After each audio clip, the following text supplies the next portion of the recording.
Welcome to a Fat Monk bonus episode.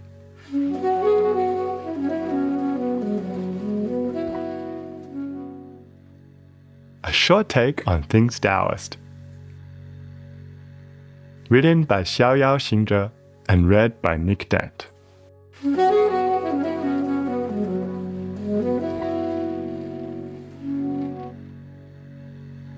The Intermediate Worlds, Part 2. Zhuangzi tells a story. Tian Gen was traveling to the south of Yin Mountain. He reached the river Liao, where he met the man without a name, and said to him, "I wish to ask you about governing everything under heaven." The man without a name said, "Away with you, you bore! What a dreary question. I was just about to go chum around with the creator of things.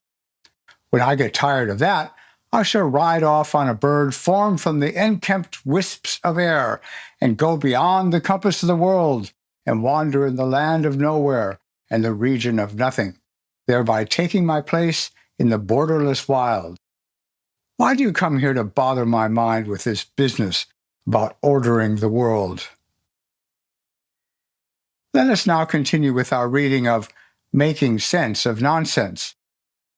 If you recall, we had just noted that the nature of the subtle environments which may be encountered all have some things in common, and those things are the following: change of time, a sense of time dilation; change of place, a sense of being in the world and yet removed from it; change of persons, a sense of light or darkness suffusing persons; change of state, a sense of combined dreaming and wakefulness. While we may examine each of these changes in turn, there is also something of each in all the others. Change of time. Time dilation is a slowing or acceleration of time in a given system as perceived by an observer who is in motion, physically or spiritually, with that system. Such an effect has often been reported by those who claim to have intentionally or unwittingly entered subtle environments, though the effect may only be realized after returning to empirical historical space-time, as in the tale of Rip Van Winkle, for instance.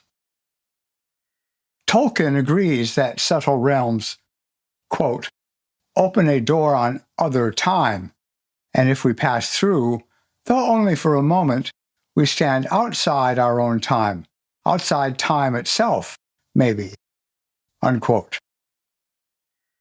But noticing and accepting this as being so in myths, legends, stories, and tales, and seeing and accepting that the same is true in reality at large, is quite another matter. Martha Clare Baldwin, in her doctoral thesis, The Logic of the Grail in Old French and Middle English, Arthurian Romance, from 2017, also makes note of the different yet concurrent temporal domains within the Grail legendarium. Quote, the Grail narratives combine diverse models of time to create a unique timescale in which events from the past, present, and future are able to exist simultaneously. This interaction collapses the distinctions between times. In the Grail narratives, time and space interact to allow the knights to travel between the Arthurian present and the biblical past, their geographical surroundings responding to their ability to understand and remember the religious lessons of the Grail. Unquote. St. Augustine, in his Confessions, provides the briefest suggestion of a rationale for the experience of time dilation. Quote, what is now patently clear is that neither future nor past events exist, and it is incorrect to say there are three times: the present respecting things past, the present respecting things present, and the present respecting things future. These three things do somehow exist in the individual and embodied soul, but I do not perceive them anywhere else. Unquote. This relates to the insights of an unnamed Greek master as recorded in an Arabic text. Quote, "In the other world there is no memory, because there is no past and no future there. Rather, all existence and their forms are there at once. Everything the soul did in this world, and everything else with which it was concerned, is as if something present in its essence by witness and not by memory. Furthermore, when the soul departs from the physical world, it is united with the intellect to be purified of the flesh and the senses, so that the soul and the intellect are as if one thing. Then the forms of all existence are present to it, so that there is neither memory nor forgetfulness, but one single knowledge, complete and permanent." Unquote. The notion that time is what we make of it is echoed from within the Buddhist tradition as well, as Li Tongxuan makes clear in his commentary on the Huayan Jing. Quote, "Past and present are a single moment, for there is no past, present, or future. The Buddhas of old have not vanished, nor have the Buddhas of the present appeared only now. For in primordial wisdom, a single truth unites appearance and reality, and phenomena are identical with this truth. The 10 periods of time never move away from the present moment, which is so vast that it can encompass all of space, and so tiny that it can fit inside an atom and vanish without trace." Unquote. Time provides a sequence for our linear minds to use in processing, labeling, and storing subjective experience as discrete events. The transformations we go through as we move through various states require, on return to our stable state, words and temporal coordinates which serve to anchor the changes in memory.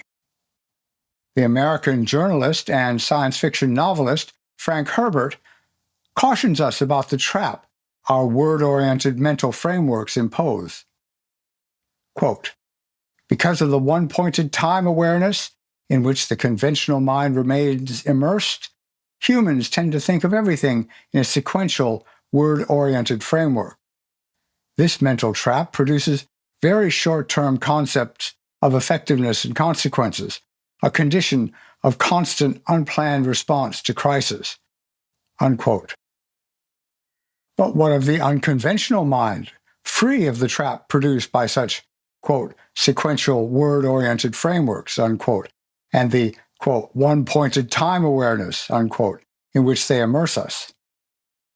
The German philosopher, mystic, and Protestant theologian Jakob Böhme declares that the effect of mystical contemplation was such that, quote, "In 1/4 of an hour I saw and knew more than if I had been many years together at a university," unquote. Time dilation is also remarked upon in a hadith of the Prophet Muhammad, peace be upon him. Quote, "A day with your Lord is like 1,000 years of your counting." Unquote. It seems clear, both from experience and the testimony of those witnesses assembled here, that one's state of being radically alters one's perception of time and place for a person to remain both in the world and of it. Change of place.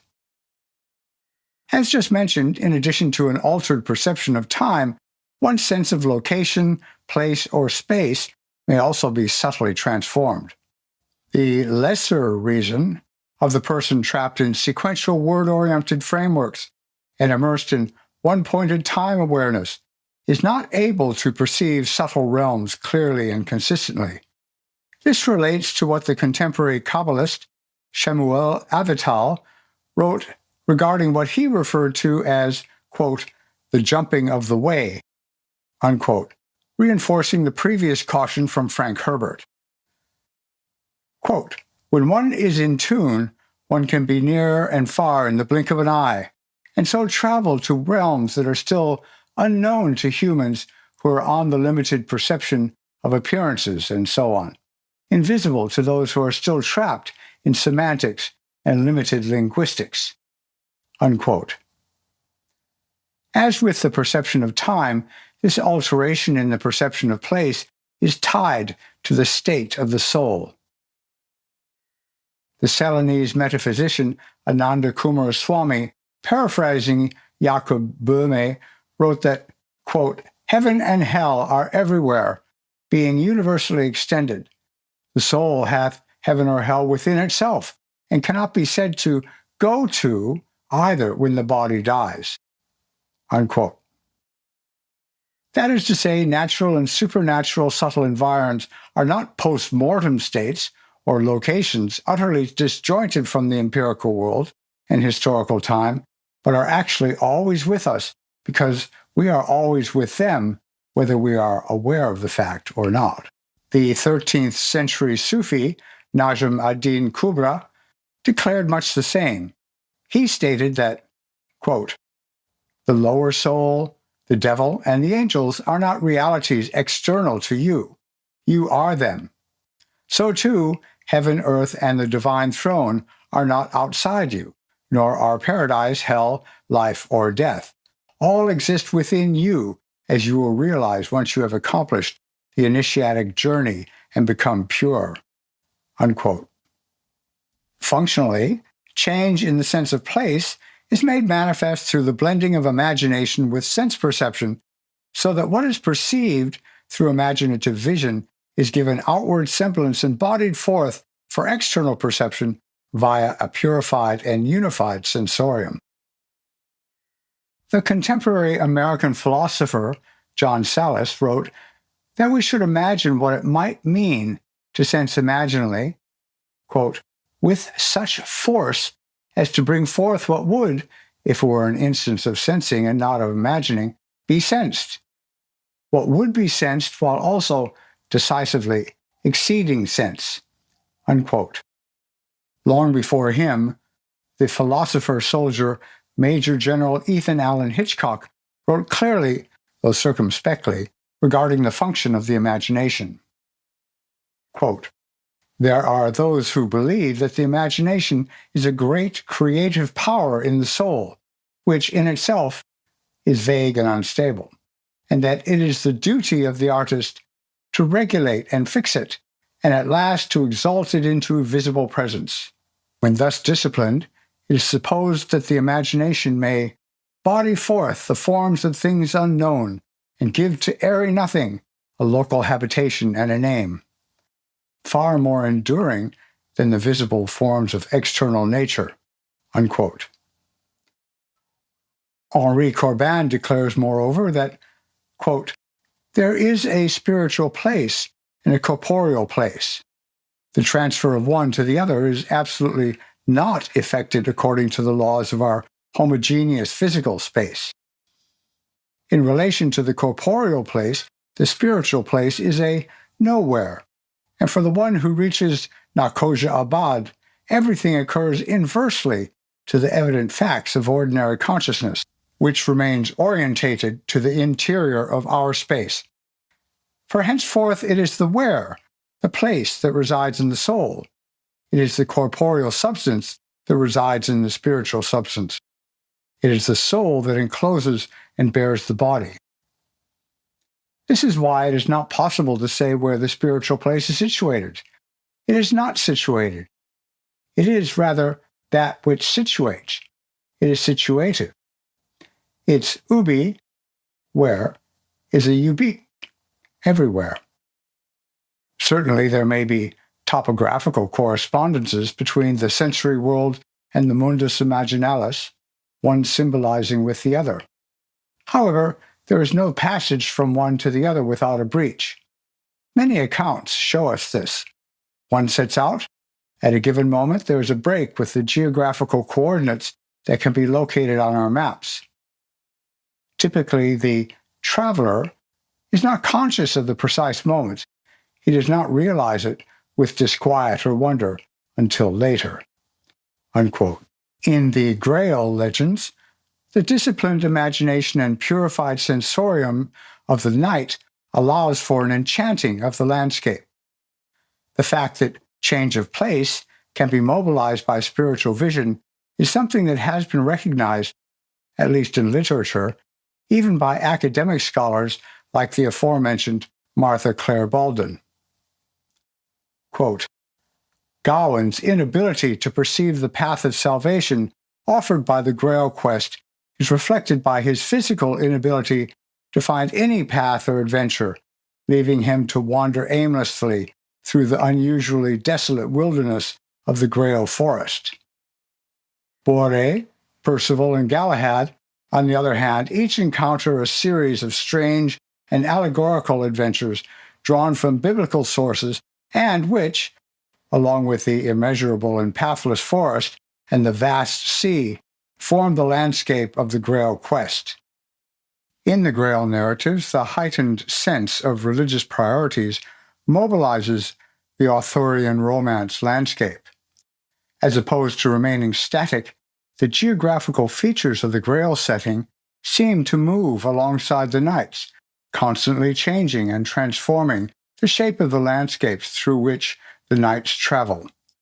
This foregrounds the significance of the knights' individual perceptions of the quest, indicating that the journey toward the Grail is controlled by a spiritual as opposed to a merely physical progression.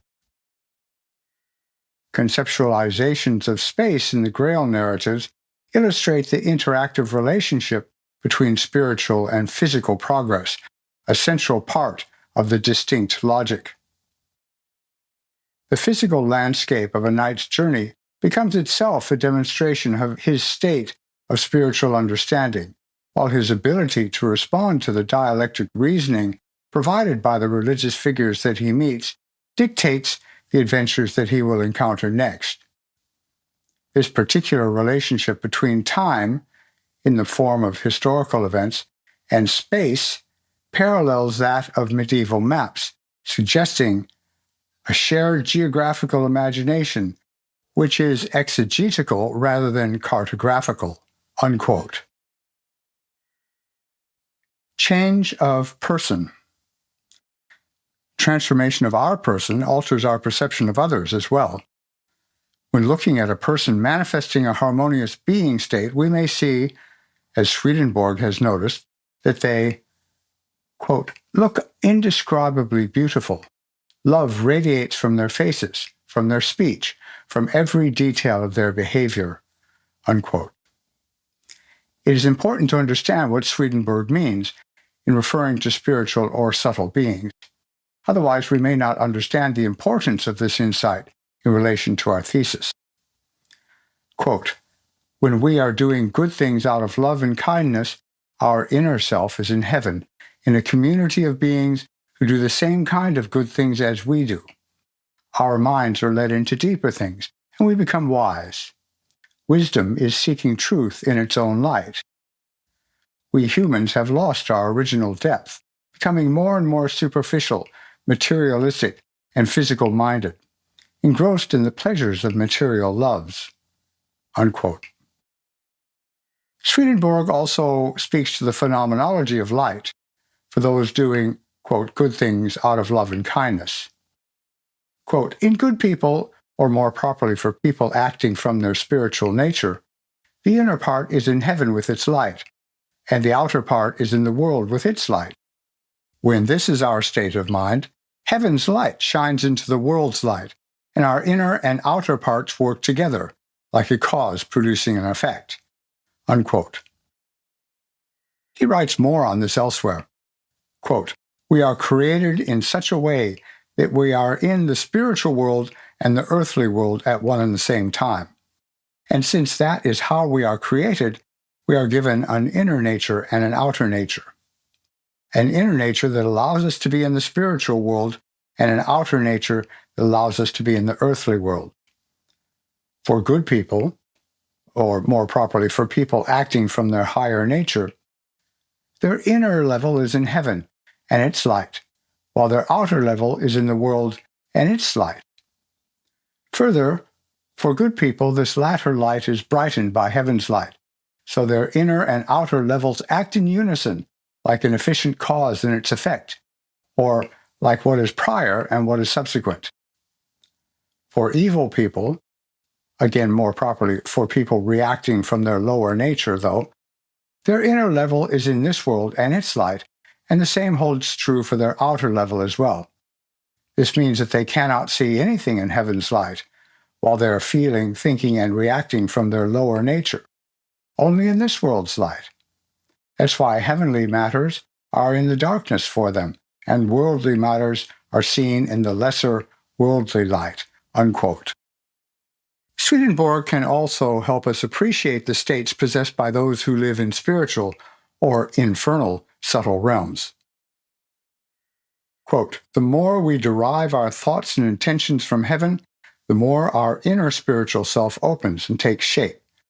This is an opening to heaven and a taking shape in accord with the priorities of heaven. In direct contrast, the more we derive our thoughts and intentions not from heaven but from the world, the more our inner spiritual self closes and our outer self opens. This is an opening to the world and a taking shape in accord with the priorities of this world. When our inner spiritual self has been opened to heaven all the way, we are in heaven's light and in an enlightenment, which means that we come into intelligence, or understanding, and wisdom. We see what is true because it is true, and we perceive what is good because it is good. On the other hand, when our inner spiritual self has been closed, we are not aware that our spiritual self exists, let alone aware of what that spiritual self is. Since we are solely in the light of this world and its enlightenment, what is false looks true to us, and what is evil is perceived as good.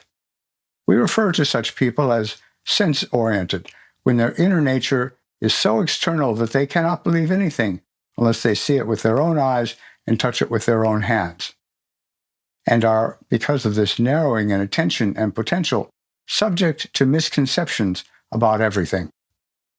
Unquote. In the Platform Sutra, the sixth patriarch of Chan, Huineng, makes the fluidity and instantaneousness of such transformations quite clear. Quote, "A foolish, passing thought makes one an ordinary man, while an enlightened second thought makes one a Buddha." Unquote. Change of state. Professor Tolkien discusses the phenomenology involved in the subtle perception when, speaking of Legolas in particular, and elves in general, he writes of this blending of waking, sensory, and dreaming, imaginal perceptual modes. Quote, "He could sleep, if sleep it could be called by men, resting his mind in the strange paths of elvish dreams, even as he walked open-eyed in the light of this world." Unquote. And, quote, "Legolas already lay motionless, his fair hands folded upon his breast, his eyes unclosed, blending living night and deep dream, as is the way with elves." Unquote. Tolkien scholar Verlyn Flieger notes that, quote, "Dreams in The Lord of the Rings reach into unsuspected regions of the mind. They bridge time and space and so demonstrate the interrelationship between dreaming and waking that the two states can be seen as a greater whole." Unquote. While there is a tie-in with so-called lucid dreaming, this blending of imaginative vision with sense perception is not restricted to that type of experience, but can also happen outside of sleep. The imagination is able to clothe spiritual realities in imaginal forms so that people who are in the world, but only partially of it, may appreciate them. In the extra-canonical Gospel of Philip, it is indicated that, quote, "Truth did not come into the world naked. It came in types and images. The world will not receive truth in any other way." Unquote. But for unprepared souls that stumble uninvited and perhaps unwelcome into subtle realms, sleepiness and torpor are common experiences, as Tolkien makes clear in describing the hobbit's entry into the old forest. Quote, "At last they came suddenly into a thin shade. Great gray branches reached across the path. Each step forward became more reluctant than the last. Sleepiness seemed to be creeping out of the ground and up their legs, and falling softly out of the air upon their heads and eyes, unquote. Other symptoms of being uninvited and unwelcome, of entering a realm to which our ontological steady state does not grant inherent right of access, are weariness and withering. Quote, were you so to voyage that escaping all deceits and snares, you came indeed to Aman, the blessed realm, little would it profit you. For it is not the land of Manwë that makes its people deathless, but the deathless that dwell therein have hallowed the land. And there you would but wither and grow weary the sooner, as moths in a light too strong and steadfast. Unquote. Tolkien's assertion that it is the deathless that hallow the land is consonant with Buddha Dharma, wherein there has always been a recognition that the mental states of beings defile or purify environments. Tian Gen in Pure Land Zen, Zen Pure Lands, wrote, quote, when the mind is pure and undefiled, any land or environment becomes a pure land, unquote. While Master Loktu in Pure Lands of the Patriarchs notes that, quote, the pure land is the blissful land of one's own mind. It is not necessary to seek the pure land far away. If the mind is pure, the land is pure. If the mind is defiled, the land is defiled. If an evil thought comes to mind, then many obstacles appear. If a good thought arises, peace is everywhere. Thus, heaven and hell are all in one's own mind. Unquote. Be that as it may, we are cautioned by Muso Kukushi. Quote, even if you believe in inherent enlightenment, if you only believe and have no inner communion with it, this is not yet actually the true aspiration for enlightenment, or bodhicitta. The belief or faith that characterizes true aspiration is in essence the orientation referred to as only seeking enlightenment. This means passing through worldly states without clinging. It also means passing through spiritual states without taking them to be final or absolute. This progress can only be maintained with an inner sense of the transcendence of enlightenment over lesser goals, coupled with an inner sense of the immanence of this enlightenment in the mind. Only this fertile union of inner sense is called true aspiration for enlightenment. Unquote. Worlds become hidden or revealed, undergoing purification or defilement, in response to how we organize and utilize our sensorium, which includes our imagination. Henri Corbin also mentions this. Quote, the spiritual imagination, imaginative perception, and imaginative consciousness have their own cognitive function and value in relation to the world that is theirs. The al-Mithal, mundus imaginalis, the world of the mystical cities, where time becomes reversible and where space is a function of desire, because it is only the external aspect of an internal state. The imagination is thus firmly balanced between two other cognitive functions. Its own world symbolizes with the world to which the other two functions, sensory knowledge and intellective knowledge, respectively correspond. Unquote. We can learn to use our internal sensorium to determine what type of world we are in or about to enter. All the acts which a given world engenders in us relate to the organization and direction of our faculties, in, out, up, down, harmonious, inharmonious, and so on. We thus get a sense of the world we are in, whether and when we have moved up or down the scale of ontological existence at any given moment. Some worlds leave a bitter taste, and we may even describe the people that live and react from such worlds as bitter persons.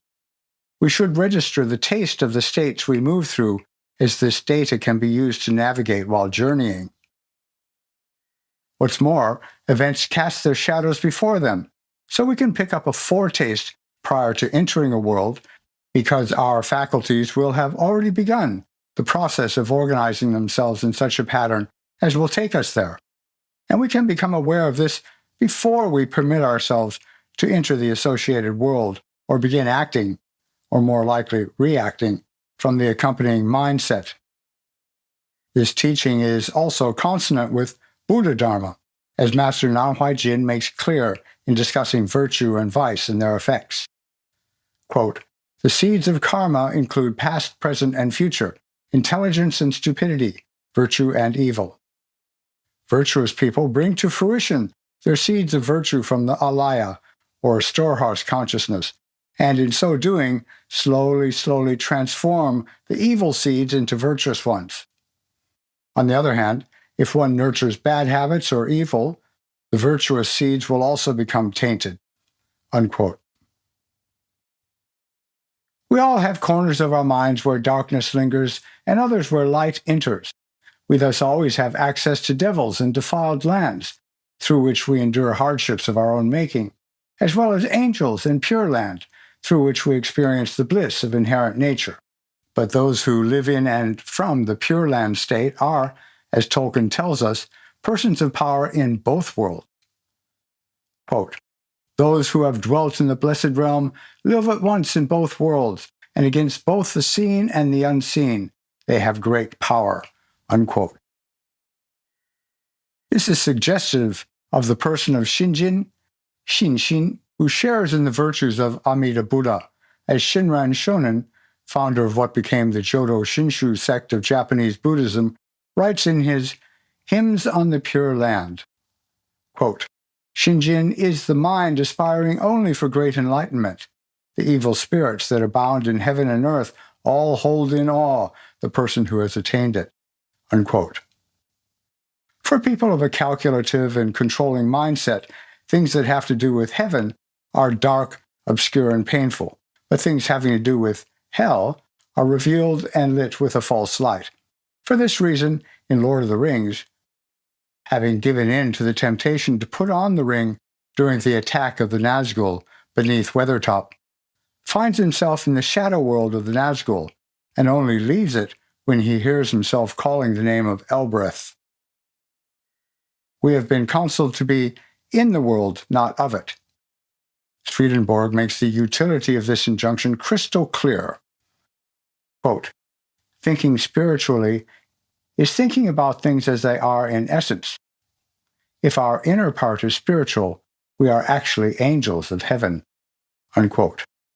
Again, with Swedenborg, references to the presence and influence of angels from societies in heaven, or the influence of harmful spirits or devils from societies in hell, refers to our internal states, as adjusted and altered by the influence of human and subtle beings, suggestive thought forms, the effect of sense objects, and or the imposition of inherited genetic or conditioned mimetic traits. We literally are angels or devils when we submit to and manifest the corresponding mindset. The academic scholar James Wade asserts that place and state are inextricably related when it comes to subtle environs. Quote, "In relation to the actual world, the world where I am located and that I consider to exist independent of me, there exists an infinite number of possible worlds that are products of mental activities, such as dreaming, imagining, and storytelling." Unquote. Martha Claire Baldwin uses this supposition by Wade to explicate the levels of place in the Arthurian romances, with specific reference to the world of the Grail. Quote, "At the opening of each Grail quest, the knights move from the secular Arthurian world, to be read in this instance as the knights' actual world, and into a world that is a product of their mental activities. In the place of dreaming, imagining, and storytelling, however, the mental activity that controls the distinct journey that each knight will make is the improvement of his spiritual understanding and the quality of his interaction with Grail logic. The texts propose that there are a myriad of possible journeys and worlds into which they could pass, and their progression on the quest is entirely dependent on how successfully they can interpret the logic of the Grail adventures." Unquote. Imaginal worlds can be dangerous to the overbold, as we have heard. Even the experience of heaven's light may be appropriated by the ego through the agency of the imagination, or rather through its lesser and lower reflection, fantasy.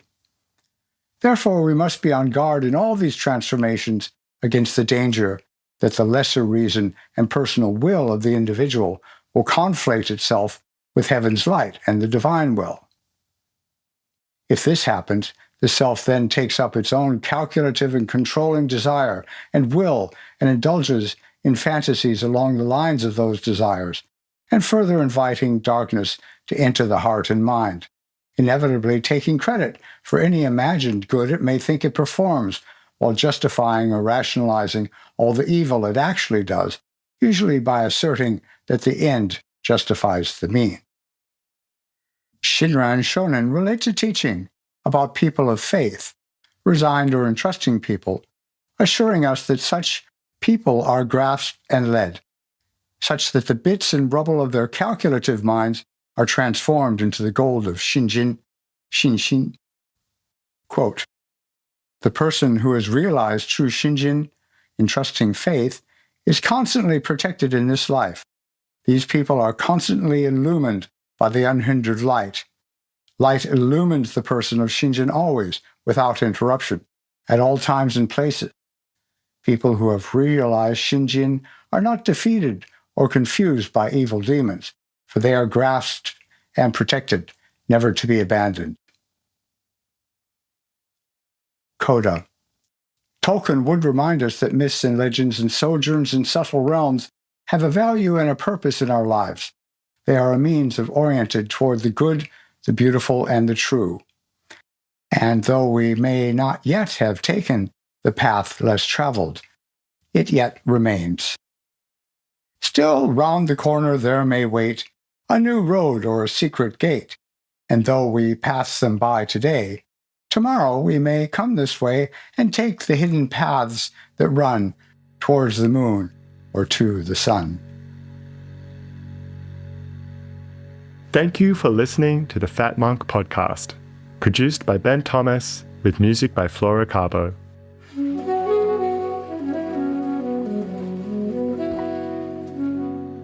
Please like and subscribe, and go to the show notes for links and further content. If you'd like to become a material supporter of the podcast, click on the coffee button at the bottom of the show notes.